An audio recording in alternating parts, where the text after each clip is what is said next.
हाँ, नमस्कार सभी का स्वागत है। पर जो ये मीटिंग आज जो वेबिनार हम ले रहे हैं, एक legendary homeopath doctor Mohanty, Ashok Mohanty, उनकी याद में ले रहे हैं, उनके सम्मान में ले रहे हैं। तो उनके लिए क्या क्या कहा जाए। मेरा साथ लगभग 20 साल का था उनका, और जैसे समझिए कि वो हर वक्त जो उनकी एनर्जी थी वो सब जगह काम करती थी। क्योंकि मैं एकेडमिकली तो बहुत साउंड हूं, पर मूवमेंट करने की मेरी आदत नहीं है। मैं टेबल वर्क करता हूं, उस पर लिखता हूं, नोट्स बनाता हूं, सब कुछ करता हूं, पर मैं उसको पब्लिकली पहुंचा नहीं सकता। ये मेरी वीकनेस है।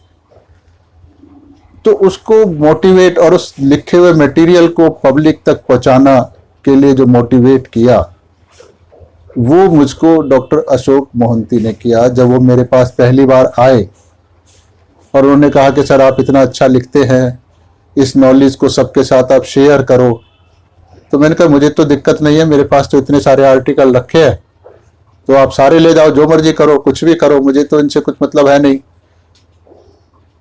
तो उन्होंने कहा सर हमारी मैगजीन ऑडोस्पेरी आप उसके लिए लिखो। तो मैंने कहा मैं किसी खास पर्पज से तो नहीं लिख सकता, लेकिन जो मेरे दिमाग में आता है, जो मैं स्टडी करता हूं और फिर उसको मैं पेपर पे लिख लेता हूं, तो उस हिसाब से ये बहुत सारे हजारों आर्टिकल हैं। तो वो ऐसे उन्होंने फिर शुरुआत करी, फिर सेमिनार ऑर्गेनाइज किए, आगे बढ़ते गए। पूरी पारिवारिक बड़ा एक होम्योपैथिक फैमिली, HHF फैमिली मिली हमारे को। बहुत सारे सेमिनार इनके बैनर तले हमने किए। मतलब टोटल जब तक वो मेरे से कांटेक्ट नहीं करते थे, मैं कुछ भी लिखता नहीं था। मतलब पब्लिश करने के लिए नहीं लिखता था, वैसे तो अपने आर्टिकल लिखता ही हूँ। मेरी हैबिट है कि कुछ लिखना, जो मेरे दिमाग में है उसको पेपर पे उतारना, ये मेरी हैबिट है। तो जितना भी कुछ आप ऑडोस्पेरी में देख रहे हैं, सेमिनार में आपको मिला, वेबिनार हुए, सब कुछ टोटल, चाहे वो बिरला मंदिर की मीटिंग हो, चितकारा मीटिंग हो, क्लासेस हो, उस सब का total credit doctor Ashok Mohanty को जाता है। तो ये जो वेबिनार है हम उसको समर्पित करते हैं। उन्होंने जो कुछ होम्योपैथी को दिया है वो इतना विशाल है, इतना महान है कि बिल्कुल एक किस्म से इतनी गहनता होम्योपैथी को दे दी है कि अगर हम उस गहनता के लेवल पे सब लोग उतर जाएं तो घर घर में होम्योपैथी पहुंच सकती है, जो अभी नहीं पहुंची। लोग होम्योपैथी को अच्छी साइंस समझते हैं, ये कहते हैं कि भाई होम्योपैथी से साइड इफेक्ट नहीं होते, फायदा नहीं होगा तो साइड इफेक्ट नहीं होंगे, जड़ से निकाल देती है। वो सारी धारणाएं हम प्रैक्टिकली समाज को अभी तक दे नहीं पा रहे थे। तो डॉक्टर मिलिंद राव, अशोक मोहंती, इन लोगों ने इतनी गहनता होम्योपैथी को दी है कि इतने अच्छे रिजल्ट मिलने लगे हैं हम लोगों को कि अब समाज हम लोगों पर डिपेंड करने लगा है कि यहाँ से इलाज हो सकता है। तो इतना बड़ा कंट्रीब्यूशन डॉक्टर अशोक मोहंती का रहा है होम्योपैथिक फील्ड में और सारे होम्योपैथ को इकट्ठा करने में। तो मैं उनको ये सेमिनार या वेबिनार, जो भी आप कहें, समर्पित करता हूं। तो मैंने एक रेयर रेमेडी का केस चुना है, क्योंकि आप देख रहे हैं कि आजकल कोरोना काल चल रहा है, चारों तरफ एक हाहाकार का माहौल है। हमारे अपने मरीज जो ये जानते हैं कि हम लोग कितने काबिल हैं, कितने अच्छे रिजल्ट देते हैं, उसके बावजूद भी वो लोग बीमार पड़ने पर एलोपैथी की तरफ भागते हैं और हॉस्पिटलाइज हो जाते हैं।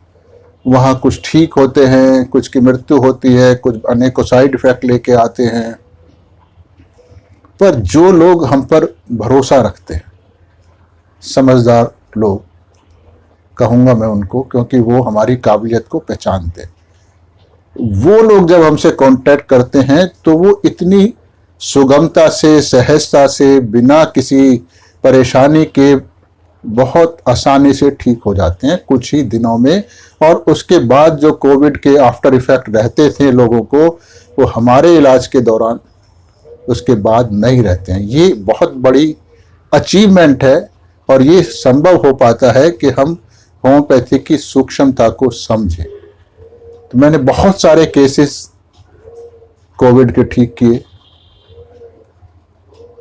जो कॉमन दवाइयां बताई जाती रही हैं पब्लिक प्लेटफॉर्म पे होम्योपैथ के द्वारा, बड़े बड़े स्टॉलवर्ड्स के द्वारा, उनमें से कोई भी दवाई कोविड के ट्रीटमेंट के दौरान मैंने इस्तेमाल नहीं करी है।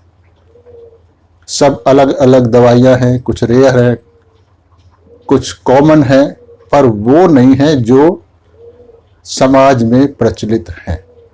इसका सीधा मतलब है कि हम होम्योपैथी को समझ नहीं पा रहे हैं, बहुत स्थूल रूप पे लेके चल रहे हैं।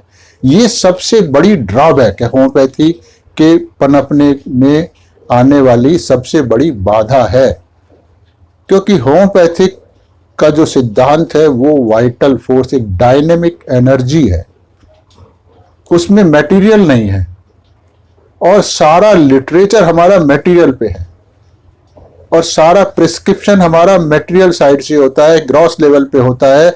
तो दोनों में एक मैचिंग नहीं होती, जिसके कारण हमारे को वो रिजल्ट नहीं मिलता जो मिलना चाहिए, जिसके लिए होम्योपैथी जानी जाती है, जिसके लिए मरीज हमारे पास आता है। तो मैं सारे केसेस तो इस वेबिनार में नहीं दे सकता, पर मैं कुछ कोशिश करूंगा कि आपको एक दो केसेस जितना भी टाइम परमिट करता है दूं।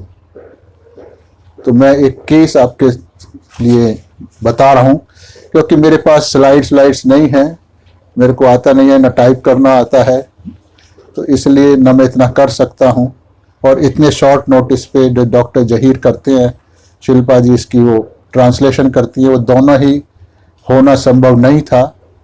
तो मैं आपको बोलकर इसको समझाऊंगा, तो ये थोड़ी सी ड्रॉबैक रहेगी, पर जैसा भी है जो मैं कहना चाहता हूं वो आप तक पहुंच जाएगा, ये मुझे पूरा विश्वास है, मालूम है, इसीलिए मैं इस काम को कर रहा हूं।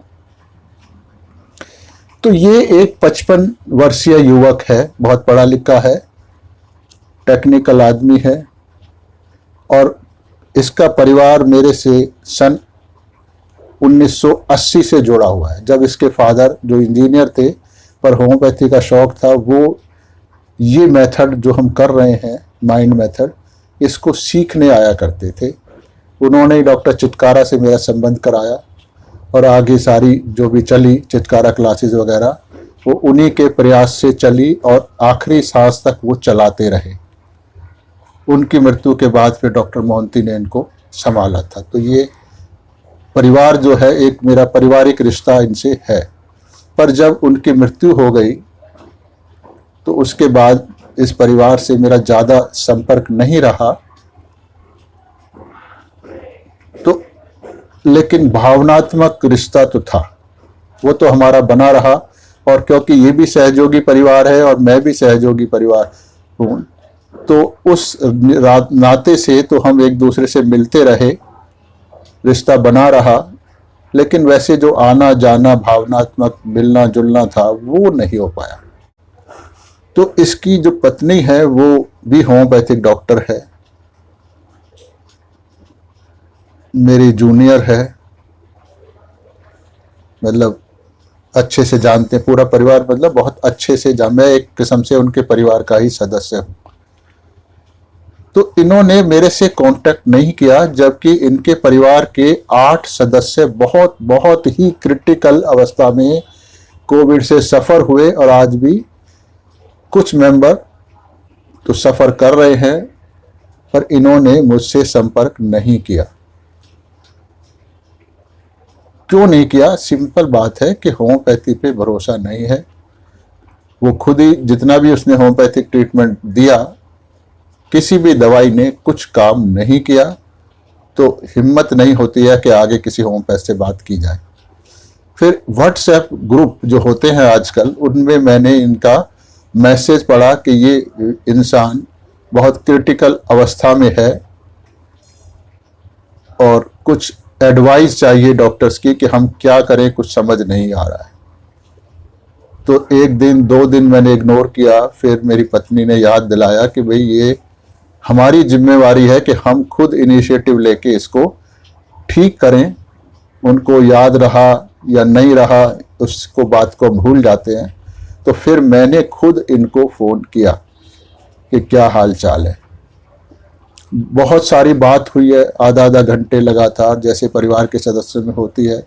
तो पर उसका इस केस से कोई लेना देना नहीं है, वो मैं यहाँ रिपीट नहीं करूँगा। इसलिए मैंने जो केसेस हैं इनको एडिट किया है। एडिट करने के बाद उसमें उनकी आइडेंटिटी को छुपाने की कोशिश की है, जितना भी छुपा सका हूँ। और जितना भी ऐसा पार्ट है जो इररिलेवेंट सा लगता है, जिसका रेमेडी सिलेक्शन से कोई संबंध नहीं है, वो हटा दिया है। अगर वो नहीं हटाता तो ये तो फिर लगभग 3 घंटे से ऊपर की उनकी रिकॉर्डिंग इसमें मुझे डालनी पड़ती, जो किसी भी हालत में आपको समझने में, केस को समझने में मदद नहीं करती, बल्कि एक ऑब्स्ट्रक्शन बन जाती। तो मैं पहले पढ़ रहा हूं, फिर शायद मैं वीडियो के अंदर रोगी की आवाज़ डालने की कोशिश करूंगा, ताकि आप समझ सकें कि रोगी किस स्टाइल में, उसकी वाणी में उतार चढ़ाव कैसा है, उसकी एग्जैक्ट फीलिंग को आप समझ सकें। तो इसकी जो बुजुर्ग माँ है, उसकी 1 हफ्ता पहले मृत्यु हो गई थी कोविड से, और कोरोना प्रोटोकॉल चल रहा था। तो जो दफन करने का तरीका है, वो संस्कार जो है वो गवर्नमेंट रूल्स के हिसाब से होता है। तो लगभग 1-1.5 घंटे में ही उसका दाह संस्कार कर दिया गया, कुछ ही लोगों की मौजूदगी में, वो भी रात के 2 बजे। तो ये बिना किसी रीति रिवाज के हुआ। और उनकी जो अस्थियां अगले दिन ये चुन कर लाए, वो आज भी इन्हीं के घर में रखी हुई हैं। उनको प्रवाहित करने ये लोग जा नहीं पाए हैं, क्योंकि सभी लोग बीमार हैं। घर से निकलने की स्थिति में कोई भी इनमें नहीं है। कौन कौन है? एक ये व्यक्ति है, इसका छोटा भाई है, इसकी पत्नी, उसकी पत्नी, और दोनों के 2-2 बच्चे, और इनकी माँ जिसका स्वर्गवास हो गया। ये सभी लोग बीमार रहे कोविड से। अभी कई लोग बीमार हैं, पर केवल इसकी पत्नी जो होम्योपैथ है वो बीमार नहीं है, पर वो वैसे एग्जॉस्ट हो चुकी है इन सब लोगों की सेवा करते करते, क्योंकि कोई भी मेड आजकल घर में आ नहीं रही है। तो इसकी माँ के निधन के पश्चात इसके तथा इसके भाई को गंभीर रूप से बीमार होने के संदेश व्हाट्सएप ग्रुप में आने लगे। हमारे इस क्लोज ग्रुप के माध्यम से डॉक्टरों से मदद की गुहार लगा रहे थे ये लोग, परंतु मैं फिर भी चुप रहा। कई डॉक्टर इनकी मदद भी कर रहे थे। उन लोगों ने,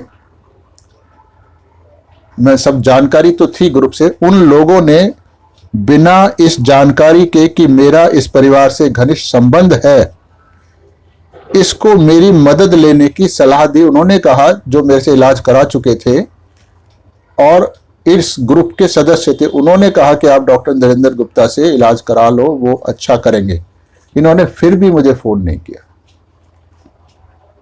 परंतु शर्म के कारण ये मुझसे मदद नहीं मांग पाए, क्योंकि अनेकों वर्षों से हमारा आपस में कोई भी संपर्क नहीं रहा था, और मैं कभी भी स्वयं को दूसरों पर थोपता नहीं। इसी कारण से मैंने भी इन लोगों से इलाज के लिए संपर्क नहीं किया। परंतु मेरी पत्नी, जो कि इन लोगों से काफी सहानुभूति रखती है, ने मुझे स्वयं इनसे संपर्क कर इनका इलाज करने के लिए कहा। उन्होंने मुझे इनके पिता से पुराने संबंधों का वास्ता याद कराया। तो फिर मैंने स्वयं इसकी पत्नी, जो कि एक होम्योपैथ है, को फोन करके इसका हालचाल पूछा और इलाज करने के लिए प्रेरित किया। परंतु वो इतना घबराई हुई थी कि वो एलोपैथिक भी साथ साथ चलाना चाह रही थी। इसको लग रहा था कि ऐसी गंभीर बीमारी का इलाज होम्योपैथी से नहीं हो पाएगा, क्योंकि कोरोना की वर्तमान भयावहता से ये लोग बहुत भयभीत थे, क्योंकि इसके परिवार के सभी 9 सदस्यों से कोरोना के कारण बहुत ही गंभीर रूप से बीमार हो चुके थे। इसकी सास की कोरोना के कारण मृत्यु भी हो चुकी थी और शेष सभी सदस्य या वह स्वयं कोरोना सही होने के बाद भी अनेकों बीमारियों से ग्रसित थे। तो इसी कारण से ये एलोपैथी के साथ ही होम्योपैथी का इलाज देने के लिए तैयार हो गया। चलो मैंने कहा कर देते हैं भाई।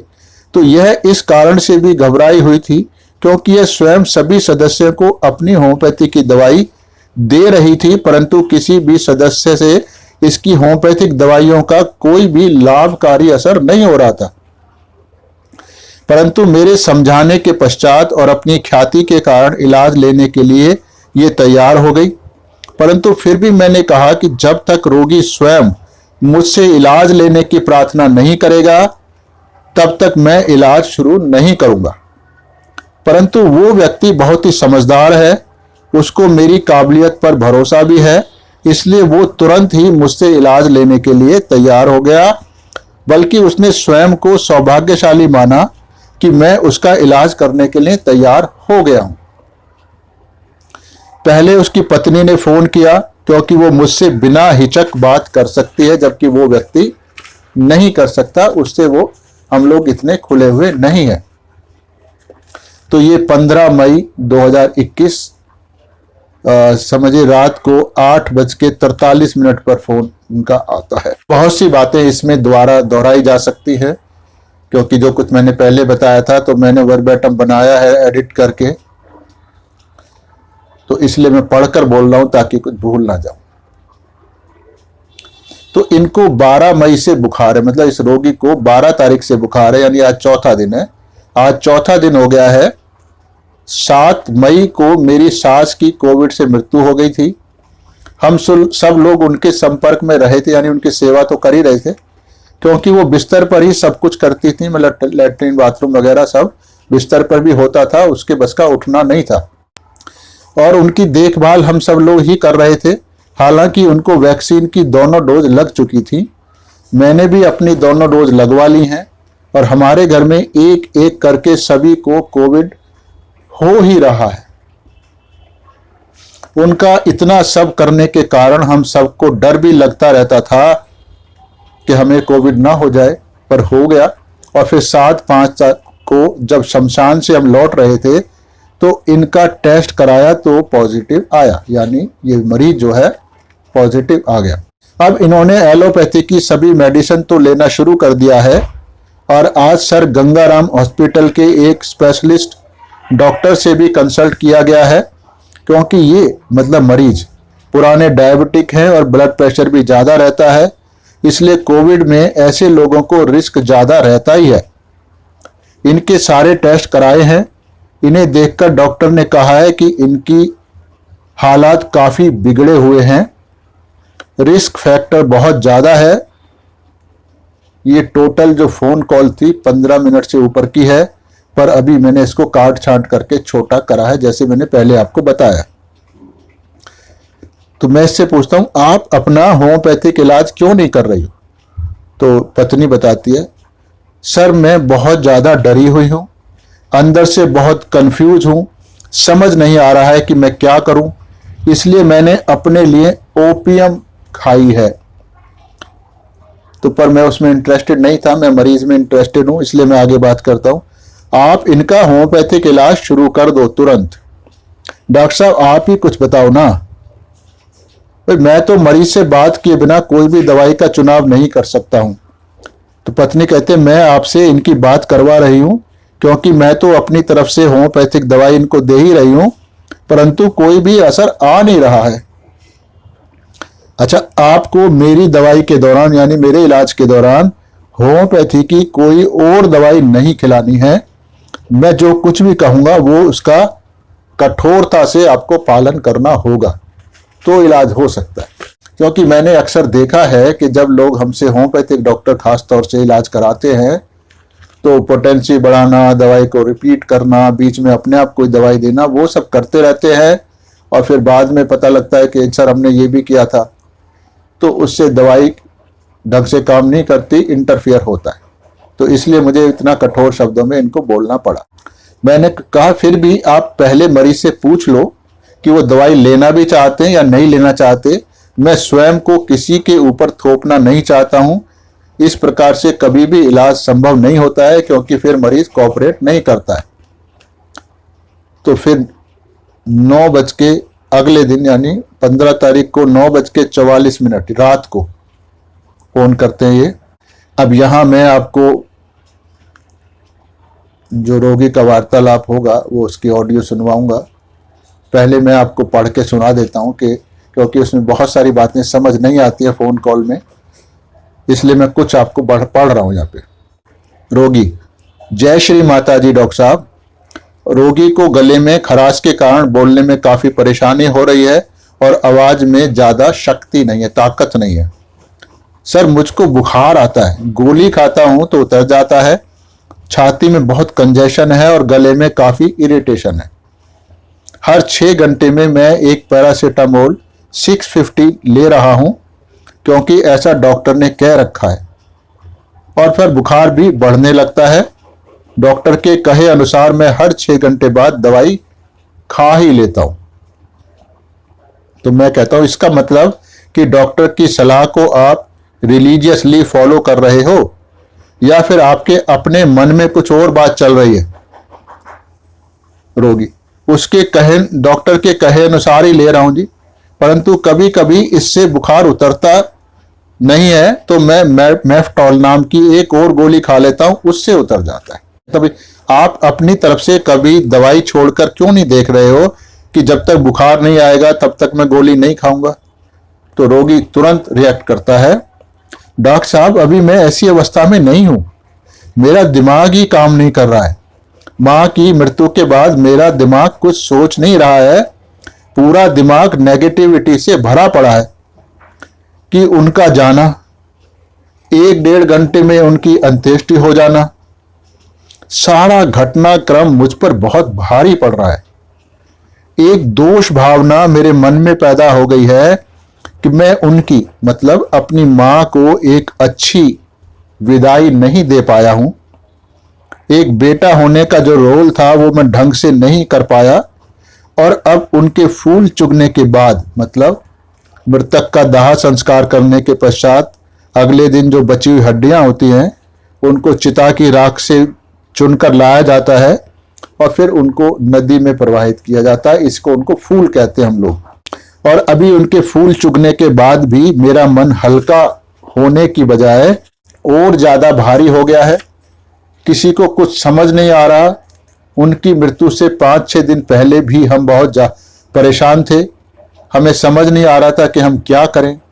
तो हम सब ने श्री माता जी से प्रार्थना करी कि माँ हमें रास्ता दिखाओ, हमें कुछ समझ नहीं आ रहा है कि हम क्या करें। तो फिर जैसे भी समझ आई हम सब ने, परिवार के सभी सदस्यों ने जो कुछ भी हो सका वो करा, परंतु अभी भी मन हल्का नहीं हो पा रहा है। हमें लग रहा था कि हम सब कुछ कर सकते हैं पर फिर भी कुछ कर नहीं सकते। मतलब कैपेसिटी है पर ये हालात है उसमें कुछ नहीं कर सकते। मुझे रात में भविष्य का डर बना रहता है, ये मुझ पर हावी रहता है। मुझे लगता रहता है कि मैं आगे सब कुछ कैसे मैनेज करूंगा। अभी तो मेरे पास कोई कागज भी नहीं है, कागज का मतलब है कोई वैलिड डॉक्यूमेंट नहीं है। कैसे करेंगे, क्या होगा? मतलब माँ की मौत का वैलिड डॉक्यूमेंट नहीं, जबकि इसके पास है। मतलब आप ये क्या कह रहे हो, मैं आपकी हालत बिगड़ेगी तो आप कैसे मैनेज करोगे? मतलब क्या है? आप देख रहे हैं यहाँ रोगी ने अपनी बीमारी की कोई बात नहीं करी है। तो ये यूनिक है। इतनी भयंकर बीमारी में रोगी की हालत इतनी खराब है, खुद स्पेशलिस्ट लोगों ने कहा है कि तेरी हालत बहुत क्रिटिकल है, उसके बावजूद मेरे से इलाज लेने के दौरान अपनी बीमारी की कोई बात ये नहीं कर रहा है, ये और बातें कर रहा है जो उसके दिमाग पे हावी है। तो ये प्रिस्क्राइबिंग पॉइंट होता है।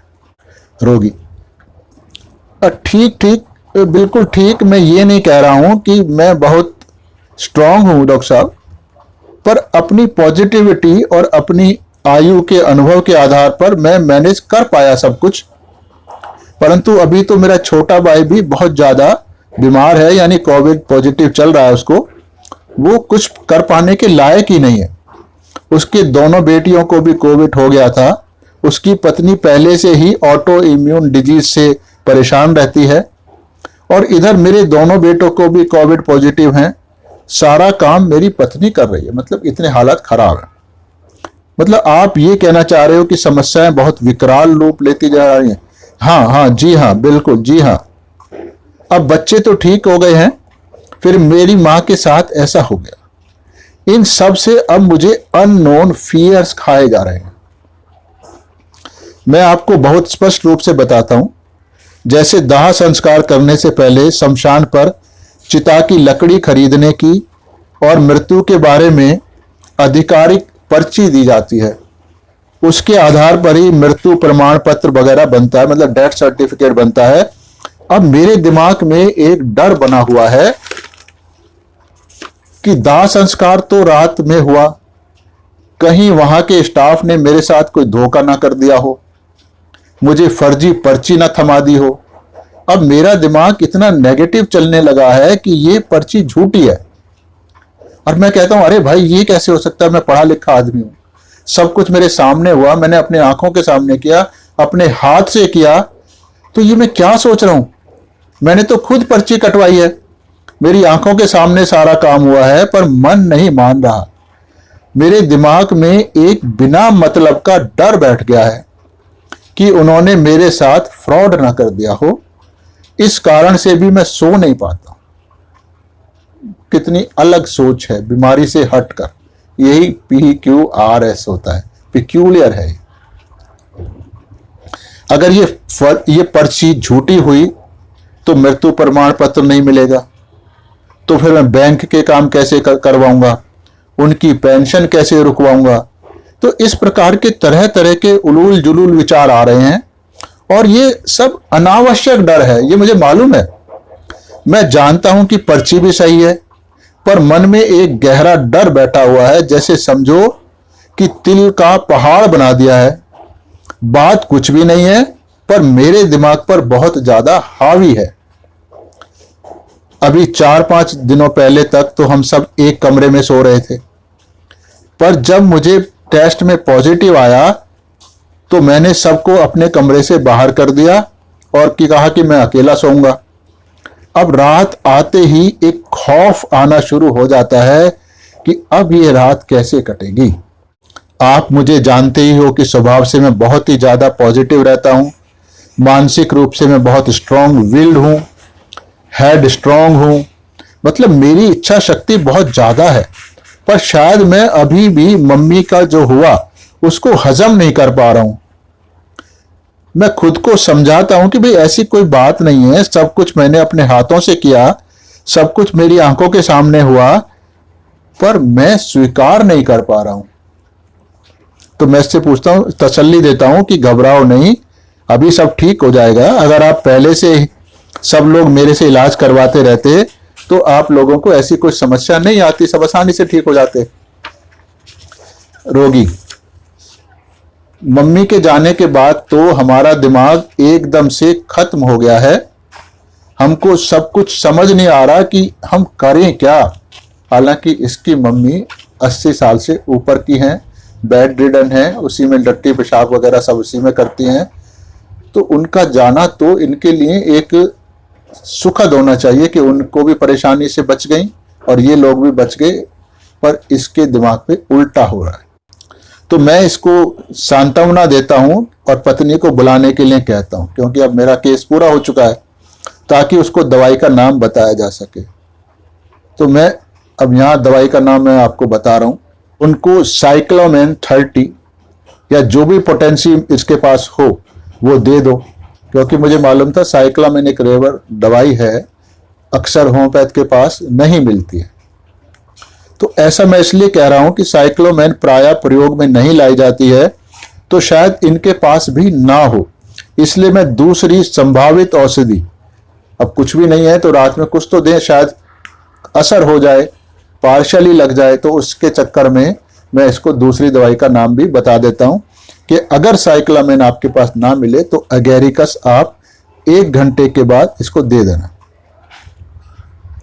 और बताता हूं कि अगर साइक्लामेन देने के 1 घंटे में इनको भौतिक और मानसिक रूप से यानी फिजिकली एंड मेंटली दोनों तरह से अच्छा लगना चाहिए, अगर मतलब वेल बीइंग की फीलिंग होनी चाहिए।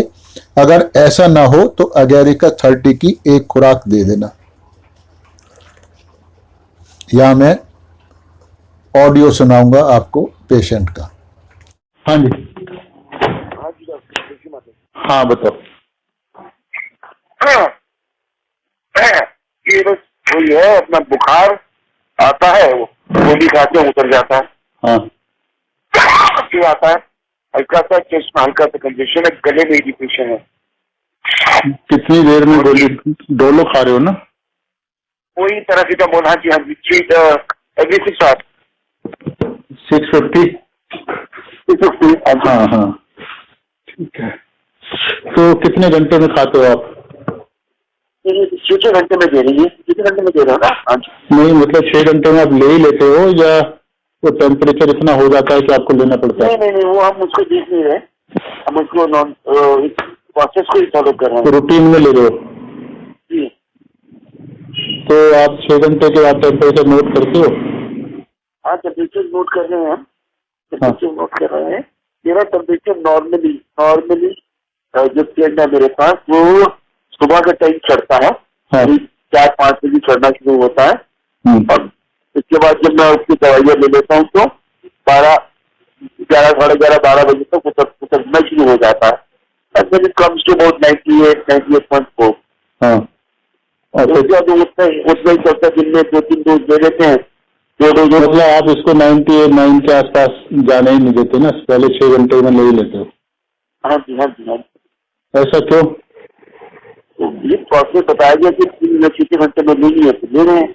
मतलब डॉक्टर ने कहा है कि 6 घंटे में लेना है? हाँ जी, हाँ जी। पार्ट ऑफ प्रिस्क्रिप्शन मतलब ये है?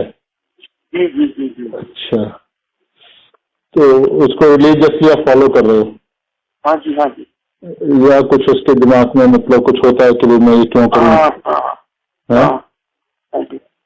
या कुछ और रहता है कि भाई कुछ नहीं लूंगा तो ये होगा वो होगा, ऐसे कुछ? नहीं, वो ऐसा है, उसके बाद ही एक आध दिन चढ़ता है, दिन चढ़ता है। हाँ। तो एक और टैबलेट है, कौन सी टैबलेट है वो? एक सेकेंड, कौन सी टैबलेट है वो जिससे सुधार पड़ती है? अगर वो नहीं उतरता 12 बजे तक, फिर मेक्टाल फोर्स करके मेडिसिन, हाँ टेट्राफोर्स, हाँ हाँ वो लेते हैं, तो वो फिर उसके बाद बुखार उतर जाता है, तो बुखार नहीं आता। अभी तक मेरे को अभी फीवर नहीं है। हाँ अभी तो बहुत कम ही है, अभी मैंने इस पल्स चेक की थी, पल्स से पता अभी फीवर नहीं है, तो मतलब जो भी होगा अभी बाद में आप इसको मतलब लोगे ना, अभी थोड़ी देर बाद इसको मतलब जैसे तो रूटीन में आएगा टाइम तुम्हारा, तो उस समय आप ले लोगे ना जो भी दवाई है। जी हाँ, जी हाँ, जी हाँ। हाँ 10 बजे भी खरीद ले लेंगे। मतलब वो सिर्फ डॉक्टर एडवाइस मानने वाली बात है ना? जी सर। है ना? उसमें कोई फियर नहीं होता कि इसको छोड़ के देखूं, इतनी ज्यादा दवाई ना लूं ये वगैरह, ऐसा कुछ नहीं होता? मेंटली मैं इस स्टेट में नहीं हूँ, मेरा दिमाग चल पाए। मामा के लॉस, मेरा दिमाग पूरा आपसे छुपा नहीं रहा है।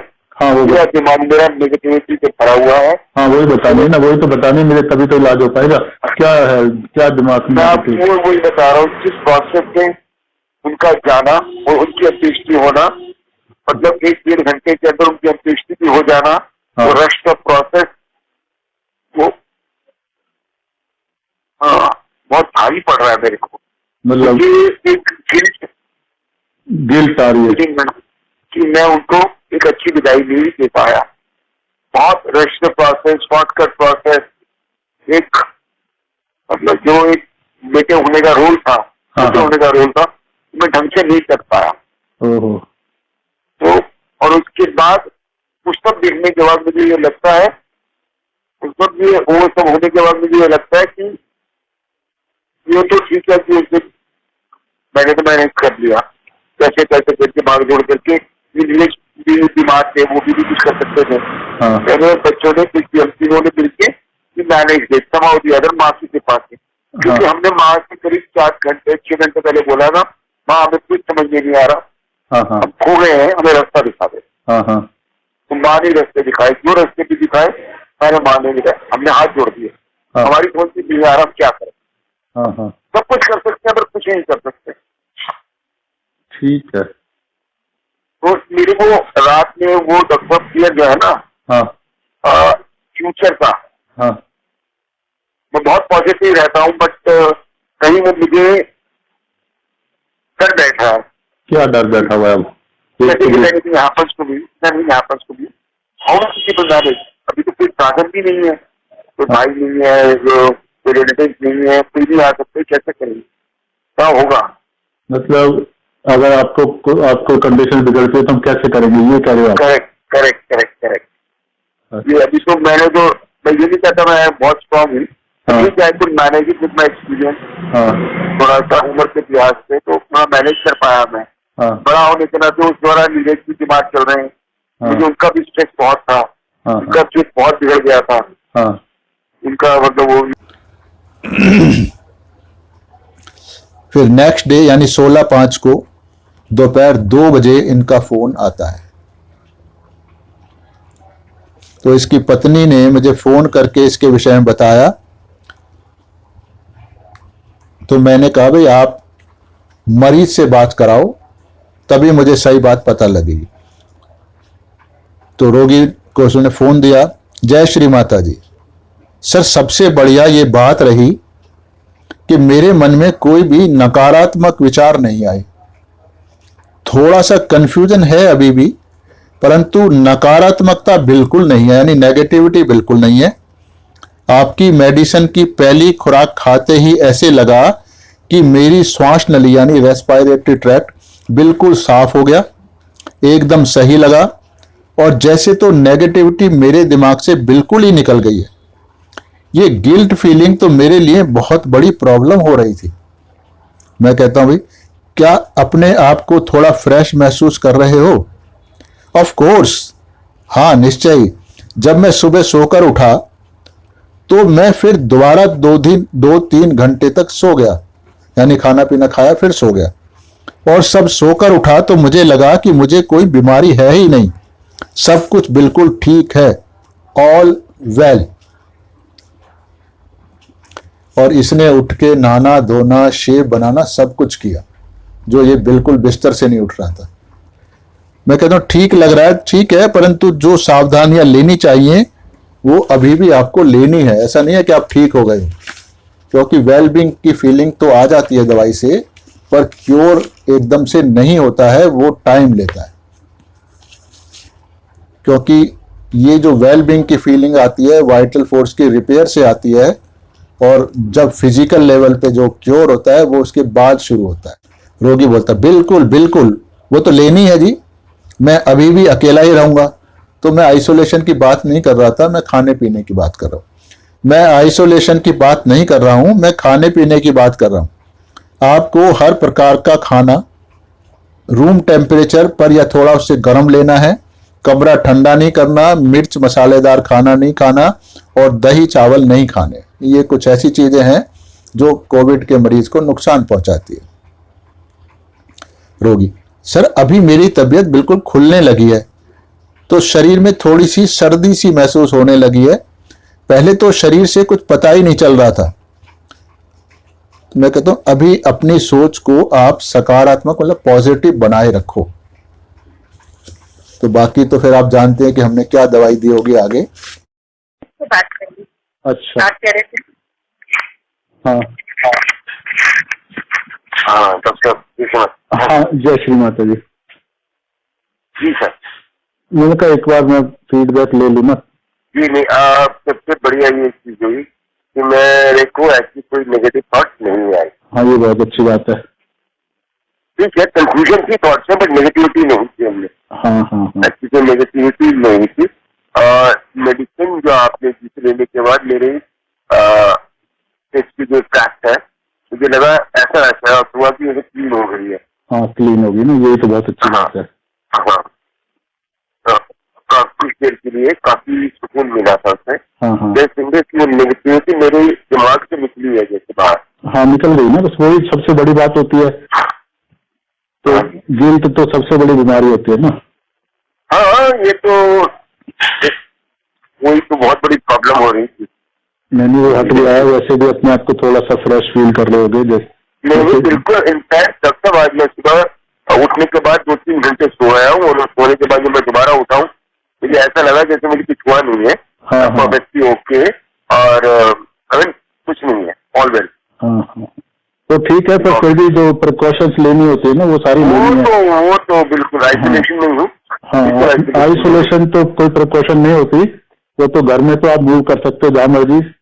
वो प्रिकॉशन की बात नहीं कर रहा मैं, खाने पीने की है। खाने पीने की डॉक्टर, घर का खाना, घर का।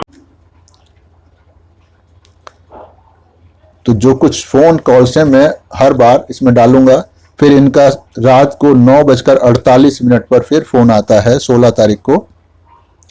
रोगी: डॉक्टर साहब जय श्री माता जी, अभी चेस्ट तो एकदम ठीक है परंतु बुखार फिर आ गया है, ऑक्सीजन 92 चल रहा है। मेरे एक फिटनेस कोच हैं, उन्होंने कुछ ब्रीदिंग एक्सरसाइज बता रखी है, मैं उनको कर रहा हूं। मैंने कहा बुखार को लेकर आपके मन में अब क्या विचार आ रहे हैं?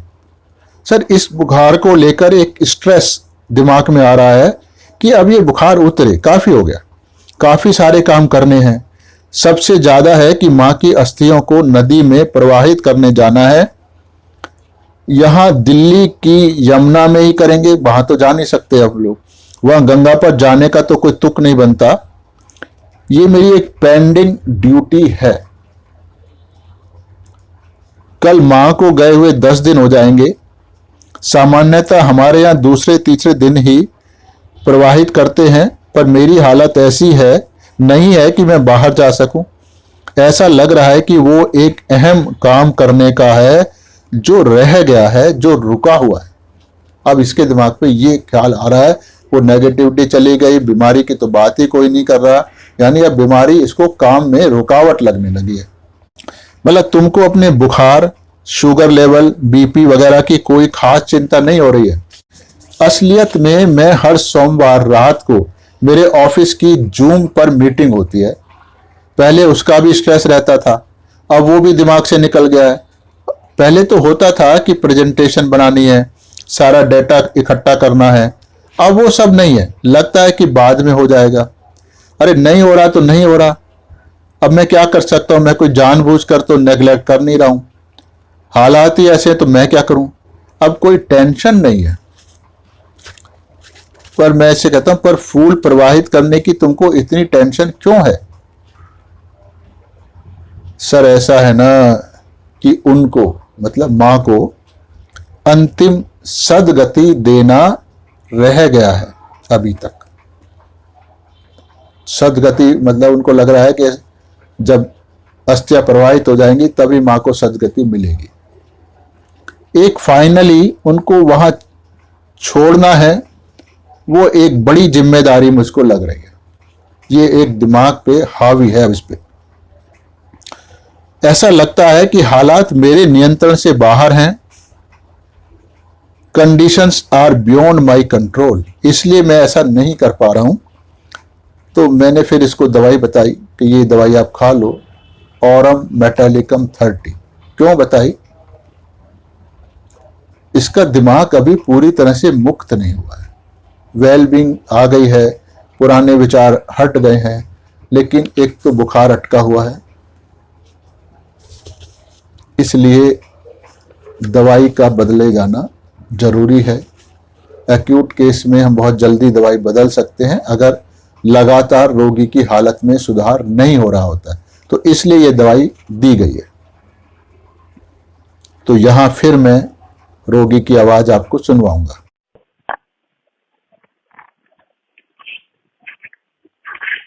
जैसे माता जी डॉक्टर। हाँ, जय श्री माता जी। हाँ बताओ। देखिए बुखार कम बैक कर ली। हाँ, अदरवाइज चेस्ट में तो कोई नहीं है प्रॉब्लम। हाँ, SpO2 तो 97-98 के लेवल पे चल रही है, हाँ, विदाउट एनी एफर्ट हाँ, चल रहा है। तो गगन का क्या क्या क्या गगन के बारे में? Gagan is the coach, Gagan coach है एक, हाँ, वो फिटनेस कोच है।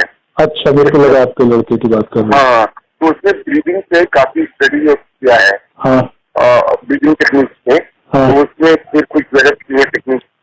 अच्छा। तो उससे आप अपने SpO2 लेवल को कैसे रखा कर सकते हैं। हम काफी मतलब 15-20-25 दिन महीने से सिखा रहा है वो हम सबको।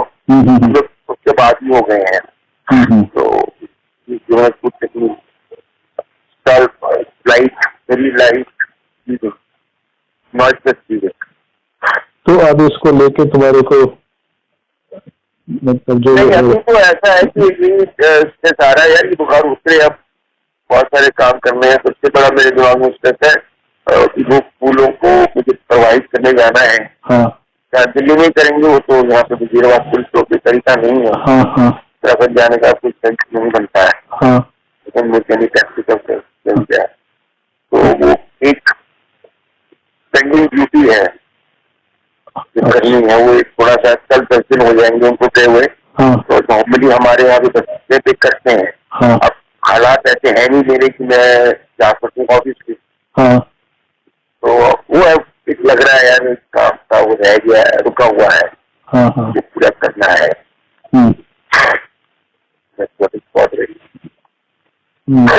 इतना ही है बस। मतलब तुम्हें बुखार उखार ये शुगर लेवल ये इनकी इतनी ज्यादा नहीं कुछ नहीं, चीजों से कोई देना देना नहीं। लाइक पहले जैसे ऑफिस का होता है, एक्चुअली हर मंडे को मेरी रात को 9 बजे मीटिंग होती है ग्रुप कॉल पे। अब उसका भी स्ट्रेस होता था, बरोबर स्ट्रेस है ही नहीं मुझे कि प्रेजेंटेशन बनानी है, तैयारी करनी है, दिखाना है, डेटा बनाना है। हो जाएंगे की तरफ नहीं हालत है तो नहीं कर रहे हैं, तो नहीं कर रहे हैं भाई, क्या करें। चार कुछ के तो नहीं कर रहे हैं ना, नहीं कर पास हालत नहीं है, क्या करें। मतलब उसकी भी ज्यादा टेंशन नहीं है तुम्हें? नहीं मतलब सिर्फ एक उसकी रिचुअल की है कि वो समाधि के बहाने है। वो एक है की बात। और खास जब ठीक हो, थोड़ा बुखार भी जाए, उसका क्यों इतना ज्यादा है, बाकी चीजों का नहीं है? इसका बुखार का फिर ये 17 मई को दोपहर 12:20 पर फोन करते हैं, डॉक्टर साहब मैं रात को सो पाया था, बहुत बढ़िया तो नहीं फिर भी सो पाया था, नींद बड़ी सेटिस्फाइंग थी, बुखार दर्द अभी आ रहा है, बदन दर्द काफी कम हो गया है, आज सुबह एक क्रोसिन ली है, अभी मुझे सीटी स्कैन के लिए अब नहीं जाना है, पहले सीटी स्कैन कराने की तैयारी कर रहे थे, डॉक्टर ने इनको बोला था कि आपके लंग्स काफी इन्फेक्टेड लग रहे हैं तो आप सीटी स्कैन करा लो, पर मैंने इनको मना किया था। डॉक्टर ने कहा कि आपकी छाती में अगर व्हीजिंग की आवाज अब नहीं आ रही है तो सीटी स्कैन की कोई जरूरत नहीं है। यानी एक दिन में ये सब काम हो गया है जो ऑक्सीजन के सिलेंडर पे सिलेंडर लोग चढ़ा देते हैं तब भी होता नहीं है। तो ये होम्योपैथी की पावर है, मतलब सही सिमिलिमम की पावर है। मैं इससे पूछता हूं कि रात के मुकाबले में अभी तुम्हारी हालत कैसी है? काफी अच्छी है ओवरऑल, मतलब कुल मिलाकर तो मुझे काफी अच्छा लग ही रहा है, कमजोरी भी कम है। मैंने कभी तुम्हारे मन पे एक बोझा था वो कैसा है? तो वो तो अब निकल गया सर, अब मेरे दिमाग पे किसी भी प्रकार का कोई बोझा नहीं है। ऑक्सीजन 98 आ रही है, पर अचानक मेरी शुगर बहुत बढ़ गई है। ये शुगर बढ़ती है एलोपैथिक मेडिसिन से, उनकी साइड इफेक्ट नहीं। हाँ जी डॉक्टर, मैं हो पाया था ठीक से। ओके, हाँ बहुत बढ़िया तो नहीं, बस बेटर। बहुत बढ़िया नहीं पर फिट है, मतलब ये है कि जो होती है ना एक बहुत बढ़िया साउंड स्लीप, वैसी नहीं थी बट सेटिस्फाइंग थी। Feeling of satisfying. बाकी चीजें कैसी हैं आपकी? फीवर बीच में आ रहा है अभी, हाँ बॉडी एक्स कम हो गई है। हाँ, अभी तुमने कुछ खाई है डोलो वोलो? आज सुबह हमने वो एक ली है क्रोसिन, हाँ चलो ठीक है। हाँ अभी और कुछ स्टेरॉइड तो नहीं शुरू करे अभी? नहीं अभी नहीं की ना। स्कैनिंग के लिए जाना है क्या नहीं जाना? नहीं जाना है। जाना है? नहीं जाना। अच्छा ठीक है, डॉक्टर को क्या कहोगे? नहीं वो उन्होंने वो मना कर रहे हैं कि आपकी चेस्ट बिल्कुल क्लियर है, और कुछ है ही नहीं चेस्ट के अंदर, स्कैनिंग की सब कराया। वो कैसे देखते हैं सर रिमोट कंट्रोल पे, वीडियो में कैसे देखते नहीं हैं? वो चेक कर रहे थे, पूछ रहे हैं कि आपको साउंड कैसी आ रही है चेस्ट में, एनी बीजिंग साउंड, तो बीजिंग तो है नहीं मुझे। हाँ हाँ। तो जो रात हालत थी तुम्हारी उससे अभी कैसा है? बेटर है टोटल ओवरऑल तो तो ये 18 तारीख को फिर रात को 8:16 पर फोन करते हैं। इसका भी मैं ऑडियो आपको सुनवाऊंगा, आगे आवाज आएगी भी मरीज की। तो 8:16 वाला हाल चाल मैं आपको बता रहा हूं। डॉक्टर साहब, आपने रात को जो दवाई दी थी वास्तव में वो एक चमत्कारिक औषधि थी। It was a magical drug. उसको खाने के 10 मिनट के अंदर ही मुझे आराम मिल गया। लैट्रीन जाने की कोई हुज्जत मतलब अर्ज नहीं हुई और कुल मिलाकर ओवरऑल एक अच्छी फीलिंग आई। पर एक बात दिमाग में बार बार आती है कि बुखार आखिर जा क्यों नहीं रहा है। तो 2 दिन में तो बुखार नहीं जाएगा। कोविड की टोटल साइकिल लगभग 14-15 दिन की होती है, तो अभी तो हमारे पास इसको 3रा दिन है। तो 3रे दिन में ओवरऑल फीलिंग आ जाना, ऑक्सीजन 98 पहुंच जाना, ये बड़ा अचीवमेंट है। मैंने कहा बुखार चला जाएगा। इस बीमारी का बुखार एकदम से नहीं जाता है। इस बीमारी को का 6-8वें दिन सबसे ज्यादा खराबी वाले होते हैं और आज आपको 7वां दिन है, तो इसमें तो बुखार जाने का कोई मतलब ही नहीं है। रोगी ठीक है, मेरी ऑक्सीजन भी 97-98 है और चलने फिरने के बाद भी कम नहीं होती है। कम नहीं होने का मतलब है कि इसके लंग्स अच्छे हो गए हैं। इसका मतलब है कि तुम्हारे फेफड़े ज्यादा खराब नहीं हुए हैं। बुखार केवल इस बात की निशानी है कि आपका शरीर बीमारी से अच्छी प्रकार से लड़ पा रहा है। इसका मतलब है कि हमारी दवाई का अच्छा असर आपके शरीर पे हो रहा है। जब कभी भी किसी प्रकार की कोई परेशानी हो तो मुझको आप फोन कर लेना। रोगी नहीं, बहुत खुशहाल स्थिति है जी। दवाई लेने से पहले मुझे घबराहट हो रही थी। आपने दवाई बताई, 3 मिनट में ही मुझे दवाई मिल गई और मुझे तुरंत आराम आ गया और अब तो कोई खराब अनुभूति हो ही नहीं रही है। ये करिश्मा है सिमिलिमम का। तो मैं इसको कहता हूं, होम्योपैथी में सही दवाई का चुनाव होने पर दवाई कुछ ही सेकंडों या मिनटों में ही असर कर लेती है। इससे ज्यादा तेज साइंस दुनिया में कोई और नहीं है। ये सबूत है केसेस, ऐसे मेरे सारे केसेस होते हैं। वास्तव में होम्योपैथी एक सुपर जीनियस मतलब कि अति बुद्धिमान लोगों का विज्ञान है। इसका ऑडियो भी मैं सुनवाऊंगा आपको। हेलो, हाँ जी डॉक्टर। हाँ, कैसा लग रहा है? डॉक्टर साहब जो आपने वो की, I think it was really a magic drug. हाँ मेरे को 10 मिनट में आराम मिला। हाँ हाँ मेरे को उसका कोई हुज्जत नहीं हुई पेट साफ करने की। हाँ ओवरऑल भी एक अच्छी फीलिंग आई। बट ये कंसर्न है यार, ये बुखार जा क्यों नहीं रहा? नहीं, बुखार नहीं जाएगा। बुखार एकदम नहीं जाता है। ये देखो ना, 6 से 8वें दिन सबसे ज्यादा खतरनाक टाइम होता है इस बीमारी का। जी, तो अभी मेरे ख्याल से आपका 6वां या 7वां दिन है। ये 7वां दिन है जी। हाँ, तो 6 से 8 दिन सबसे ज्यादा हाईली रिस्क वाले होते हैं। इसमें तो बुखार जाने का मतलब ही कोई नहीं है। ठीक है। आपकी ऑक्सीजन वगैरह कैसी है?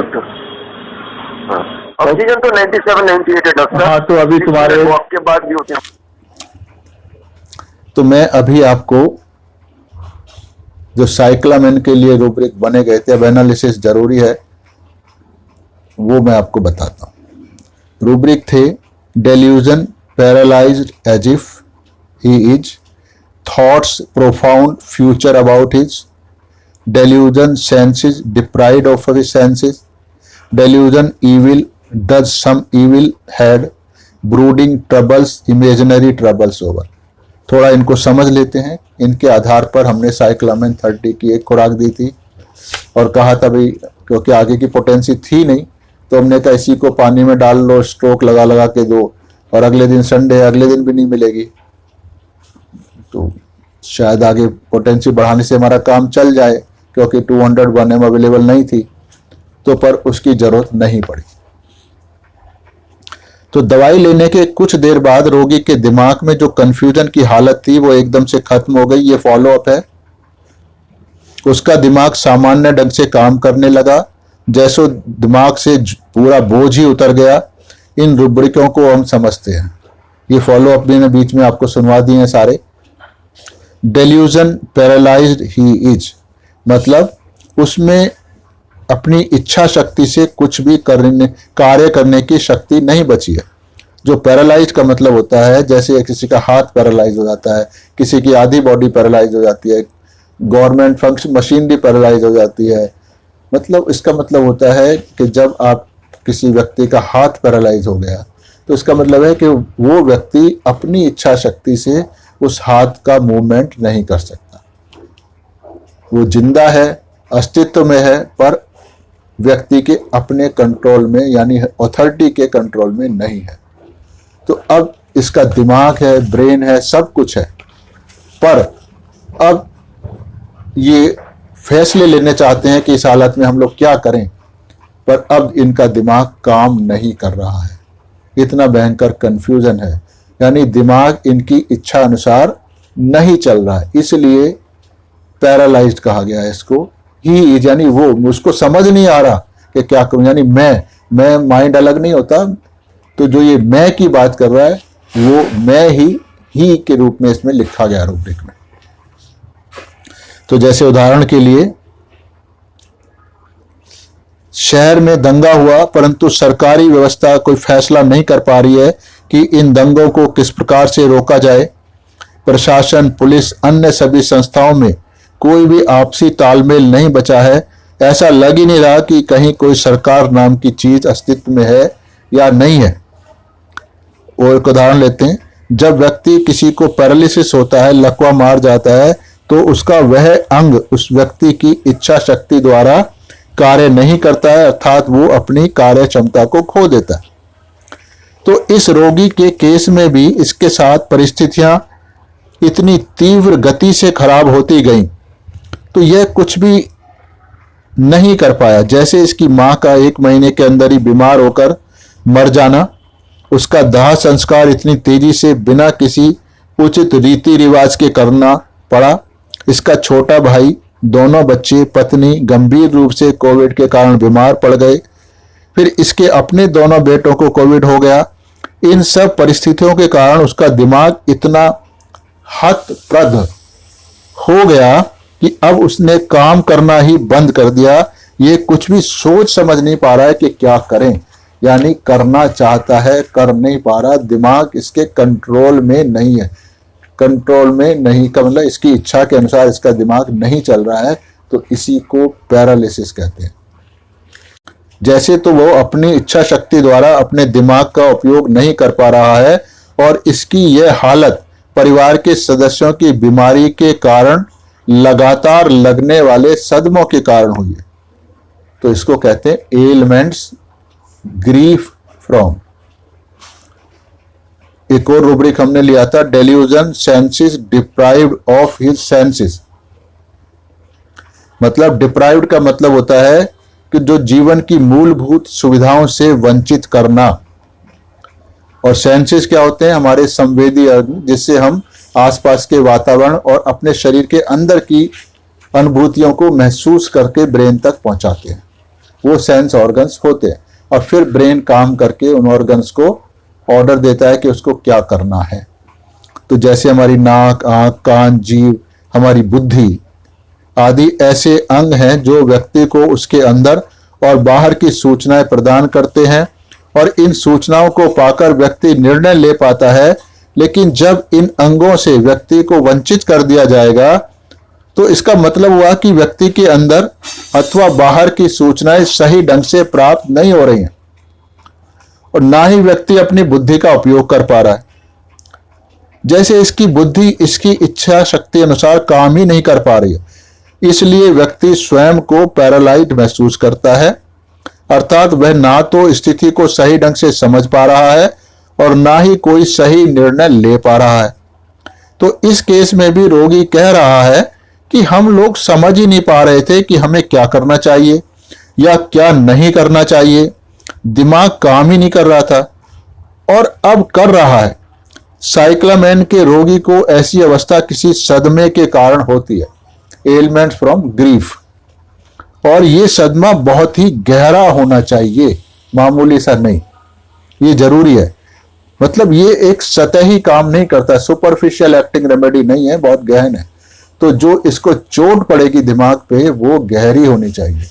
ये नहीं कि कोई मामूली सी चीज है जो जिसके पास से चली गई है तो उसके सदमे के कारण ये लोग बीमार नहीं होते हैं, क्योंकि ये बीमार पड़ने से पहले वो लोग होते हैं जो बड़े मजबूत होते हैं, जो वाइवेशियत होते हैं, जो एक्सिलरेटेड कर रहे होते हैं, हर चीज को मस्ती में लेने होते हैं, आर्डेंट होते हैं,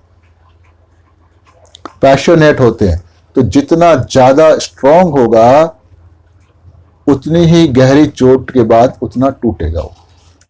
और सबसे बड़ी बात है कि जिस घटना के कारण उसको सदमा लगा है उस घटना के लिए वह स्वयं को जिम्मेदार मानता है। ये साइक्लामेन की समस्या है। तो भावना क्या हुई, इसको बताने वाले अनेकों रूब्रिक हैं। मतलब इसकी मां के हाथ मरने में कोई इसका हाथ नहीं, उसके दाह संस्कार में इसका कोई हाथ नहीं, बच्चों को बीमार होने में इसका कोई हाथ नहीं। यानी कोई भी चीज ऐसी नहीं जो जानबूझकर इसने गलती करी हो, पर ये उन सभी चीजों की जिम्मेदारी अपने सर पर ले रहा है कि ये गलत हो गया। तो गलत कुछ नहीं हुआ, लेकिन लोग तो इसको अच्छा समझते हैं कि भाई चलो अब हालात ऐसे थे, कम से कम हमारी माँ का दाह संस्कार हो गया, नहीं तो लोगों को तो कई कई घंटे लाइन में लगना पड़ता था बॉडी ले जाके, हमें वो नहीं करना पड़ा। तो वो लोग पॉजिटिव देख सकते हैं। तो ये पॉजिटिव नहीं नेगेटिव देखता है, क्योंकि ये हर चीज को अपने से जोड़ के चलता है, क्योंकि ये वाइवेशियस होता है, पैशनेट होता है, आर्डेंट होता है, एक्टिविटी डिजायर्स होता है, यानी कुछ करना चाहता है, करता है, सबके काम करता है, सबका सर अपना बोझा अपने सर पे लेके चलता है, जैसे ये हनुमान जी बन गए हैं। तो जब ऐसा करने वाला व्यक्ति होगा, इतना जिंदा दिल जीवांत, तो अगर वो कुछ नहीं कर पाएगा अपनी इच्छा अनुसार तो अपने को दोष देना स्वाभाविक है। ये उसको समझ ही नहीं आएगा कि मैं कर नहीं पाया, हालात ऐसे थे इसलिए नहीं कर पाया, ये नहीं, यानी मैं नहीं कर पाया। तो वो हालात को नहीं दोष देता, अपने को देता है, क्योंकि वो तो समझता है मैं तो हर प्रकार के हालात से लड़ सकता हूं, पर अब लड़ नहीं पाया तो दोष मेरा है। जैसे मान लो हनुमान जी अगर वो समुद्र नहीं लांग पा रहे थे, उनको अपनी शक्ति का एहसास ही नहीं था, तब तक उनमें था कि हम कुछ कर नहीं सकते। लेकिन जब शक्ति का एहसास हो गया तो लंका पहुंच गए एक ही झटके में। तो अगर वो जब उनको ये सब आ गया और अगर मान लो वहां पहाड़ उठा ना पाते किसी कारण से, या किसी कारण से संजीवनी ना ला पाते, तो वो कहते हुए मैं इतना शक्तिशाली और नहीं ला पाया, तो वो गिल्ट की फीलिंग आती, पर वो तो ले आए थे। तो यानी शक्तिशाली व्यक्ति को ही इस किस्म की गिल्ट फीलिंग आती है। गिल्ट कभी भी कमजोर लोगों को नहीं आती है। गिल्ट और ईगो दोनों एक ही बात होती है। अगर ईगो होगी तो गिल्ट आएगी, ईगो नहीं होगी तो गिल्ट नहीं आएगी। तो यानी अपनी ईगो के फेल होने के कारण हम उसका सामना करने की बजाय उसको अपनी दोष भावना में छुपा लेते हैं, और वो हमारे जो सर्वाइकल प्लेक्सिस है उसके लेफ्ट साइड में इफेक्ट करती है, वहाँ एकत्रित रहती है, इकट्ठा होती रहती है, और उससे इतनी भयंकर बीमारियां पैदा होती हैं। सर्वाइकल स्पॉन्डिलाइटिस होती है, एंजाइना होती है, अगर बहुत ज़्यादा ये बढ़ जाए तो फिर हार्ट अटैक होता है। तो ऐसे और बहुत सारे रोग होते हैं इसके कारण। तो गिल्ट कभी भी कमजोर लोगों को नहीं होती है। तो इसके रूब्रिक हैं delusion crime committed a crime he had, delusion criminal he is criminal as he being the greatest, evil done some evil had done. तो अपनी इस जिम्मेदारी की भावना या दोष भावना के कारण उसको गम लगता है, क्योंकि उसके किसी गलत फैसले के कारण उससे संबंधित अन्य लोगों को बिना किसी प्रकार का गहन भावनात्मक, धार्मिक, आर्थिक आदि नुकसान हो गया है, इसके कारण दूसरे को परेशानी उठानी पड़ रही, यानी उसको लगता है मेरे कारण हुआ, जबकि उसके कारण कुछ हुआ नहीं होता है। तो परंतु ये दोष भावना अपने गम को छुपा कर रखता है। तो इसलिए क्योंकि ईगोइस्टिकल आदमी है और दोष लग रहा है इसको मैंने गलत कर दिया है, तो इसलिए ये अपनी उस ग्रीफ को दिखा नहीं पाएगा, अपने मन में रखेगा, लोगों को नहीं दिखाएगा कि उसके कारण ये सब गड़बड़ हुई है, पर अंदर ही अंदर घुटता रहेगा। तो इसे कहते हैं साइलेंट ग्रीफ या अनडिमॉन्स्ट्रेटिव ग्रीफ, यानी जिसका ये डिमॉन्स्ट्रेशन नहीं कर रहा, लोगों को पता नहीं लग रहा है कि ये अंदर घुला जा रहा है, इसकी आत्मा इसको खाए जा रही है कि ये मैं नहीं कर पाया, मैं दोषी हूं, मेरे कारण ये नुकसान हुआ। तो जब ये होगा तो सेल्फ रिप्रोच भी आएगी, रिमोर्स भी आएगा। तो ये स्वयं के गलत कार्य का उसके मन में भयानक पछतावा तो होता है, रिमोर्स होता है, पर अपने गलत कार्य को या अपनी गलती को दूसरों के सामने प्रकट नहीं करना चाहता, क्योंकि ये मजबूत होता है दूसरों के सामने। तो अब ये भविष्य जब इतना मजबूत होगा, अब जब ये नहीं कर पाया तो जाहिर बात है कि आगे की चिंता लगेगी, अरे मैं ये नहीं कर पाया तो आगे कैसे करूंगा। तो चीज एक दूसरे से जुड़ी होती है, इसी कारण से हम रूब्रिकों को समझ नहीं पाते हैं, उसको हम ले लेते हैं भाई ये तो नेचुरल है। नेचुरल नाम की चीज दुनिया में नहीं होती है। होम्योपैथी के फील्ड में जो कुछ हुआ है उस व्यक्ति की अपने इंटरनल व्यक्तित्व के कारण हुआ है, हमको उसको रूब्रिक लेना ही है, उसको नेचुरल कह के उसको छोड़ नहीं सकते। तो भविष्य में आने वाली समस्याओं से वो कैसे निपटेगा, इसी के ऊपर वो हमेशा सोचता रहता है, क्योंकि उसको लगता है कि उसके द्वारा एक भयानक भूल हो गई है। रूब्रिक्स इसमें लिया था हमने, ब्रूडिंग, ट्रबल्स, इमेजिनरी, ओवर। अब वो झूठी पर्ची नहीं है, उसके ऊपर लगा हुआ है झूठी हुई, तो आगे कैसे करेगा, पेंशन कैसे रुकवाएगा, बैंक का काम कैसे करवाएगा, जबकि अभी उसको खुद मालूम है कि पर्ची झूठी नहीं है, पर एक बार का फेलियर उसके आने वाले फेलियर्स को जोड़ देता है। यही ईगो यानी स्वयं को मजबूत समझने वाले व्यक्ति की पहचान होती है, उसी के साथ होता है ये सब।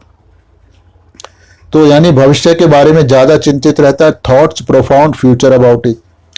इस व्यक्ति को भी लगता है कि अपनी मां का वो दाह संस्कार रात 2 बजे उसकी मृत्यु के 1-1.5 घंटे के अंदर ही कर दिया गया, जबकि सामान्यतः रात में चिता नहीं जलाई जाती है। दिन के उजाले में सभी सगे संबंधियों को इकट्ठा होने के बाद पूरे रीति रिवाज से शमशान घाट जाकर उसको चिता जलाते हैं। तो उसको लग रहा है कि ये एक गलत कार्य हो गया। इसके लिए उसके मन में इतना गहन गम लगा हुआ है कि उसका पूरा दिल दिमाग ही काम करना बंद हो गया, यानी पैरालाइज हो गया है। इस प्रकार से किए गए दाह संस्कार के कारण उसमें एक दोष भावना घर कर गई है कि वो अपनी मां को एक सम्मान पूर्वक अंतिम विदाई भी नहीं दे पाया है। हालांकि इसमें कोई कसूर नहीं है, कोविड प्रोटोकॉल के कारण सबको यही करना पड़ता है। तो इसका मतलब है ये झूठी दोष भावना है। दोष भावना हमेशा झूठी ही होती है, हालात से बचने का एक बहाना होता है। बहादुर आदमी कभी भी दोष भावना से ग्रसित नहीं होता है, वो हालात का सामना करके उस अपने गलत कार्य को सुधारने का प्रयास करता है। तो इस दोष जनित सदमे के कारण उसको समझ नहीं आ रहा है कि भविष्य में वो सब कुछ कैसे कर पाएगा, क्योंकि उसके परिवार के सभी सदस्य बीमार होकर निपटे हैं अभी, यानी थॉट्स प्रोफाउंड अबाउट फ्यूचर, जबकि उनमें से किसी भी सदस्य को संभालने की, उसकी देखभाल करने की जिम्मेदारी इसके ऊपर नहीं है। इसका भाई है तो उसका परिवार है, बच्चे हैं, बीवी है, तो उसकी जिम्मेवारी भाई की है। इसके दोनों बेटे जवान हैं, जॉब करते हैं, तो वो अपने आप को अच्छे ढंग से मैनेज कर सकते हैं। इसकी पत्नी है, होम्योपैथ है, क्वालिफाइड, घर में क्लिनिक है, थोड़ा पैसा कमा लेती है, तो उसकी भी फंडामेंटल जिम्मेवारी इसके ऊपर नहीं है। सब अपने आप को स्वयं मैनेज कर रहे हैं, पर फिर इसको लग रहा है कि मैं मैनेज कैसे करूंगा। तो ये गलत फहमी है कि दुनिया ये चलाता है और यही ईगो होती है, हालांकि इसमें ईगो का रूब्रिक शायद नहीं दिया गया है। तो इसका दिमाग इतना थक गया है, या कहें कि भ्रमित हो गया है, कि इसको अनावश्यक भय सताने लगे हैं, जबकि यह स्वयं भी जानता है कि उसके ये डर आधारहीन है, बेसलेस है। जैसे कि शमशान घाट से मृतक के दाह संस्कार करने के प्रमाण के रूप में मिलने वाली पर्ची, उसी पर्ची को दिखाकर मृत्यु प्रमाण पत्र प्राप्त करना है और उसी मृत्यु प्रमाण पत्र के आधार पर मृतक से संबंधित सभी सही दस्तावेज करवाने होते हैं। परंतु अब इसके दिमाग में ये बात घर कर गई है कि शमशान वालों ने उसको फर्जी यानी झूठी पर्ची दे दी है, इसके साथ कोई धोखाधड़ी ना कर दी हो, जबकि वह स्वयं को समझा रहा है कि वो खुद एक पढ़ा लिखा व्यक्ति है, सब कुछ उसने स्वयं ही किया है, हर चीज उसकी आंखों के सामने हुई है, तो धोखा होने का तो कोई भी चांस है नहीं। परंतु इसका मन इन सब बातों को मानने के लिए तैयार नहीं हो रहा। इस काल्पनिक समस्याओं के समाधान में भी जुटा हुआ है, ब्रूडिंग इमेजिनरी ट्रबल्स ओवर। तो जब व्यक्ति बहुत मजबूत दिल वाला होता है, दबंग होता है, कठोर निर्णय लेने के लिए जाना जाता है, वो ज्यादा आत्मविश्वासी होता है। इन सब गुणों के बावजूद भी सदमों के कारण उसकी ऐसी खराब हालत होती है। साइक्लामैन के अनेकों रूब्रिक हैं जो ये दर्शाते हैं कि उसने जानबूझकर कोई गलती नहीं करी है, किसी का भी कोई नुकसान नहीं करा है, परंतु जो कुछ भी गलत हुआ है वो हालात के कारण हुआ है। परंतु यह व्यक्ति उन गलत घटनाओं के लिए स्वयं को जिम्मेदार मानता है कि वो ही दोषी है। न केवल दोषी है बल्कि दुनिया का सबसे बड़ा गुनाहगार है। इसको कहते हैं कि भाई he is the greatest criminal, delusion है इसका। उसकी ये दोष भावना बहुत गहन होती है परंतु आधारहीन होती है, उसके ऊपर कोई लॉजिक नहीं होता है। इस दवाई की एक खुराक खिलाने के पश्चात तुरंत ही इसको बहुत लाभ हुआ। ये आगे में क्योंकि सब मिसमैच हो रहा है इसलिए थोड़ा बहुत आगे पीछे है। अगले दिन शाम को जब बात करी गई तो इसके मन पर एक बोझा अभी भी बना हुआ था। उसकी माँ की अस्थियों को अभी तक घर पर ही रखी है, उनको यह प्रवाहित नहीं कर पाया है। उनके समय पर प्रवाहित करना इसकी जिम्मेदारी है, परंतु वह इस जिम्मेदारी को निभा नहीं पा रहा है। जबकि उसका अपना स्वास्थ्य ऐसा नहीं है कि वो कहीं भी घर से बाहर जा सके, और कोरोना के कारण जो तालाबंदी यानी लॉकडाउन हुआ है उसमें तो इसका बाहर निकलना संभव भी नहीं है। परंतु ये बात भी उसको स्वीकार्य नहीं हो रही है। उसको लग रहा है कि वो अपनी माँ को अंतिम सदगति अभी तक नहीं दे पाया है, बल्कि बेटा होने के कारण उसकी ये जिम्मेदारी बनती है। एक्यूट केस में अगर रोगी के मन पर किसी भी प्रकार का कोई बोझा बना रहता है तो उसकी सेहत में कभी भी सुधार हो नहीं पाएगा। इसी बात को ध्यान में रखकर, हालांकि कल की तुलना में तो ये काफी अच्छा हो गया था, तो साइक्लामेन लेने के पश्चात काफी ठीक रहा था, तो इसी बात को ध्यान में रखकर अब वर्तमान मानसिक अवस्था के आधार पर हमने उसको ऑरम मेटालिकम दी थी। उसके जो रूब्रिक है वो मैं आपको बताता हूं। Anxiety, conscience as if guilty of a crime, conscientious trifles about. हालांकि जो कुछ भी हालात बता रहा है इनमें इसका कोई कसूर नहीं है और ये कितने महत्वपूर्ण भी नहीं है। अस्थियां अगर आज प्रवाहित नहीं है तो 10 दिन बाद भी हो सकती हैं, ये कोई ऐसी समस्या नहीं है। Conscience trifles about, delusion neglected his duty he has, delusion reproach has neglected duty and deserves reproach, thoughts persistence, ये थॉट्स दिमाग से निकल नहीं रहे हैं, लगातार बने हुए, इसको परसिस्टेंट कहते हैं। तो इन सब रूब्रिकों के सम्मिलित भावना को और नैतिकता की दृष्टि से जो बहुत ही महत्वपूर्ण कार्य है यानी मां की अस्थि विसर्जन करना, वो ये नहीं कर पाया है। ऐसा करना इसकी नैतिक जिम्मेदारी थी, वो इस जिम्मेदारी को नहीं निभा पाया है, इसलिए फटकार का अधिकारी है। हालांकि घर में सबसे बड़ा होने के कारण इसको कोई भी कुछ नहीं कहेगा, कोई इसको नहीं कहेगा तूने क्यों नहीं करी, और ना ही इसने जानबूझकर कोई गड़बड़ करी है, बल्कि वह हालात के कारण ऐसा नहीं कर पाया है, परंतु व्यक्ति ऑरम मैट में जिम्मेदारी की एक प्रबल भावना होने के कारण वो स्वयं को दोष दे रहा होता है। हर प्रकार के नकारात्मक विचार उसकी अपनी ही सोच के उपज होते हैं। तो आखिर हमने सुधार के पश्चात भी इतनी deep acting medicine aurum met क्यों दी है, ये एक सवाल आप पूछ सकते हैं। जब व्यक्ति गंभीर और तेजी से बढ़ने वाली बीमारी से ग्रसित होता है, यानी जो बीमारी बड़ी तेजी से फैलती है, बड़ी हानिकारक है, डिस्ट्रक्टिव है, तो उसमें सुधार लगातार होना चाहिए। वो तभी होगा जब व्यक्ति के थॉट प्रोसेस उसको तंग नहीं कर रही होगी, उसका दिमाग शांत होगा, पीसफुल स्टेट में आदमी की रिकवरी होती है। एजिटेशन जब तक होगा आदमी रिकवर नहीं कर सकता है। तो अभी इसके दिमाग में एक एजिटेशन है कि वो प्रवाहित नहीं कर पाया है अस्थियों को, तो ये इसको सुधरने नहीं देगा। इसलिए इस थॉट प्रोसेस का भी हटना जरूरी है। इसी कारण से हमने इसको ऑरम मेटिलिकम 30 दी गई। अच्छा, मैं अपनी तरफ से कुछ कमेंट जोड़ रहा हूं। कोरोना के केस में प्रायः ये दोनों औषधियां होम्योपैथिक डॉक्टर्स नहीं देते हैं, क्योंकि वो लोग बीमारी के लक्षणों पर दवाई का चुनाव करते हैं। कैसे कि सांस कैसा आ रहा है, बलगम कैसा आ रहा है, मरीज को लेटने से आराम मिलता है, बैठने से मिलता है, ठंड में मिलता है, गर्माई में मिलता है, वगैरह वगैरह। ये भौतिक आधार पर प्रिस्क्रिप्शन देना है, जो 100 में से 100 बार गलत होना लाजमी है। ये मेरा स्टेटमेंट सबको बहुत आहत कर सकता है, पर बात ये सही है।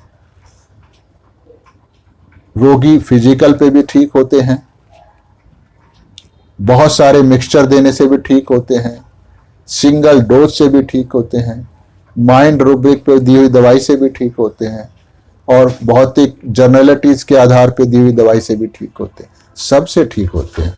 पर किस मेथड से चुनी हुई दवाई कितना काम करेगी, ये सवाल है। काम तो सारे मेथड करेंगे, करते हैं, तभी होम्योपैथिक चल रही है, तभी हर होम्योपैथ को ये भ्रम रहता है कि वो अच्छा कर रहा है।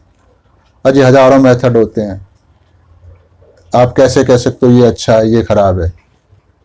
अगर आप नहीं कह सकते तो ये आपकी समस्या है।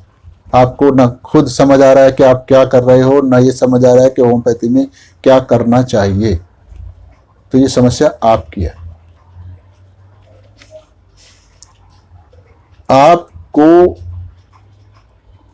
रिवर्स में जाना है। जो हेल्थ होती है आदमी की, वो होती है थॉटलेस स्टेट में। अब दवाइयों से थॉटलेस होना संभव नहीं है, तो मिनिमाइज तो हो सकता है। तो इसका मतलब है कि अगर मेडिसिन देने के बाद आप यानी रोगी एजिटेटेड अवस्था से शांत अवस्था में नहीं आया, तो आपकी दवाई 100% गलत है। लेकिन क्योंकि फिजिकल सिम्टम मिल रहे हैं, तो उसको वो फिजिकली आराम देगी, उसकी बीमारी को सुधारेगी, पर उसके स्वभाव को नहीं बदलेगी। उसके मन को थोड़ी शांति मिल जाएगी क्योंकि उसका भौतिक अवस्था सुधर गई है, पर उसकी वो मानसिक अवस्था जो बीमारी के दौरान चल रही थी, जिसके कारण वो बीमार हुआ है, वो नहीं जाएगी। तो क्योर तो हुआ नहीं, आराम आया। लेकिन जब हम इस ढंग से दवाई देते हैं, जैसा अभी मैं आपको समझा रहा हूं, तो मानसिक अवस्था पहले सुधरेगी नहीं बल्कि लगभग हटेगी। उसके दिमाग में एक पीसफुल स्टेट आ जाएगी, शांति वाली आ जाएगी, तो फिर भौतिक लक्षण हटेंगे। क्योंकि पीसफुल स्टेट में ही प्रोग्रेस होती है, रिपेयर होती है। तो इसलिए ये मेथड अच्छा है। बाकी भी सारे मेथड काम करते हैं, पर इसीलिए डिपेंडेबल होम्योपैथी नहीं होती है, क्योंकि वो पार्शियल काम करते हैं, क्योर नहीं करते हैं। ये क्योर करता है, तेजी से करता है, भयानक से भयानक परिस्थितियों में करता है, तो इसलिए इसको फॉलो करना चाहिए, ये सही चीज है। तो मैं फिर पढ़ रहा हूं, जो कुछ मेरे दिमाग में होता है मैं आप तक पहुंचाना जरूरी समझता हूं। उसको आप एक्सेप्ट करें या ना करें, ये आपकी अपनी समस्या है। कोरोना के केस में प्रायः दोनों औषधियां होम्योपैथ नहीं देते हैं, क्योंकि वो लोग बीमारी के लक्षणों पर दवाई का चुनाव करते हैं, जो कि होम्योपैथिक सिद्धांतों के अनुसार पूर्णतः गलत है। परंतु होम्योपैथी में सही दवाई का चुनाव करने के लिए हम रोगी के वर्तमान व्यक्तित्व यानी प्रेजेंट मेंटल स्टेट को दर्शाने वाले लक्षणों को ध्यान में रखते हैं। अतः हम कह सकते हैं कि हम ऐसे व्यक्ति का इलाज करते हैं जिसको रोग लगा हुआ, यानी in homeopathy we treat man in disease not the disease. तो इसलिए मैन के लक्षण लेने हैं, ना कि उसके सांस के, जुकाम के या लेटने के या हीट के लेने हैं। तो आप खुद अपने आप को कॉन्ट्राडिक्ट कर रहे होते हो जब फिजिकल दे रहे होते हो। तो हम बीमारी नहीं बल्कि बीमार व्यक्ति का इलाज करते हैं। तो इस सिद्धांत के कारण हम कोरोना के गंभीर रोगियों का इलाज कुछ अप्रत्याशित दवाइयां द्वारा कर पाए। अप्रत्याशित मैं इसलिए कह रहा हूं क्योंकि प्रायः होम्योपैथ इनको नहीं देते हैं, उनके दिमाग में ये दवाइयां आती भी नहीं है। एक भी प्लेटफॉर्म पर मैंने इन दवाइयों के नाम नहीं सुने कि किसी होम्योपैथ ने इन दवाइयों को दिया कोरोना में, और जो वो लोग दवाइयां दे रहे हैं वो मैंने एक भी इस्तेमाल नहीं करी, और हमारे मरीज बहुत ही तेजी से ठीक होते हैं। तो ये कुछ दवाई जो मैंने यूज की हैं, साइक्लामिन ऑरमेंट का तो आपने के सामने है, सेबाडेला, कालीकार, graphites, cantharis, lachesis, phosphorus, nux vomica, hyoscyamus, causticum, opium, और ऐसी बहुत लंबी लिस्ट है। तो जो नॉर्मली बताई गई है कार्बोवेज, आर्सेनिक वगैरह, वो कोई भी कभी भी इस्तेमाल नहीं करिए, एक केस में भी नहीं करिए, किसी केस में भी लक्षण थे ही नहीं। और जबकि हम आर्सेनिक को जीनस एपिडेमिकस के नाम से मशहूर कर रहे हैं, तो फिर होम्योपैथी का फेट क्या होगा आप खुद समझ सकते हैं। खैर, कमेंट मेरे अच्छे नहीं लगेंगे शायद, पर ये सच्चे होते हैं, इसलिए मुझे बोलने पड़ते हैं। तो किसी भी रोगी को मैंने सामान्यतः प्रचलित दवाइयां नहीं दी, क्योंकि उन दवाइयों के लक्षण रोगी में थे नहीं। आमतौर पर आर्सेनिक एल्बम, यूपेटोरियम पर्फ, कार्बोवेज, एंटीमटाड आदि प्रयोग में लाई जाती हैं, और वास्तव में ऐसा करना सही होम्योपैथी इलाज करना नहीं होता है। आपने जो कुछ भी इसमें देखा, कुछ अच्छा लगा, कुछ कंट्रोवर्शियल होता है, मेरे हर वीडियो में कुछ कंट्रोवर्शियल होता है क्योंकि वो सही होता है, और आप आम जनता, आम लोग उस सही को सुनने के आदी नहीं होते हैं। वो लोग वो सुनना चाहते हैं जो पहले से उनको आता है, जो उनकी पहले से मान्यता है। अगर वैसी कोई लोग बात करते हैं तो वो उसको बड़ा पसंद करते हैं, पर वैसी बात तो मैं एक भी नहीं करता, क्योंकि जो कुछ गलत है अगर मैं उसका ही समर्थन करूंगा तो फिर मैं भी तो गलत ही हुआ, वो अच्छी बात नहीं है। इसलिए मैं सच्ची बात कर रहा हूं, जिसको स्वीकार करनी है वो कर ले, और जिसको नहीं करनी है वो उसकी अपनी चॉइस है। तो अभी मैं दूसरा केस भी चालू करूंगा अगर समय परमिट कर रहा है तो।